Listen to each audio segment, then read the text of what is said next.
ఒక చిన్న వెబ్ మ్యాగజైన్లో, అప్పుడు వెబ్ మ్యాగజైన్ అంటే చాలా చిన్న విషయమే, అలాంటి దానిలో కూడా కష్టపడి పనిచేసి జీవితం మీద ఒక ఆశ పర్ఫెక్ట్గా ఉందిలే అనుకున్న టైంలో సడన్గా యాక్సిడెంట్ అయిపోతే ఒక మధ్యతరగతి వాడు పడటం వేరు, పడి లెగవటం వేరు.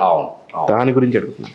నేను 2002 మే 27 రాత్రి 8 గంటలకి ప్రమాదానికి గురయ్యి నేను కాలు విరిగి మంచం మీద పడ్డ తర్వాత నా 50 ఏళ్ల జీవితంలో బంగారం లాంటి డేస్ చెప్పండి అంటే నేను మంచం మీద ఉన్న ఆ 6 నెలల్లో. ఎందుకంటే అప్పటికి నాకు 27 ఏళ్ళు.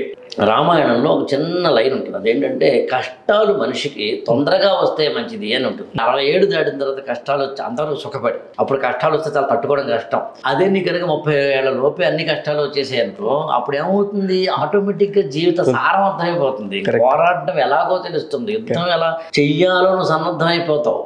అందుకే నాకు ఆ ఏజ్లో జరిగింది. ఒక ఐఏఎస్ ఎగ్జామినేషన్ రాశాను, ఇంటర్వ్యూ దాకా వెళ్ళాను, 12 మార్కులు ఐఏఎస్ పోయింది.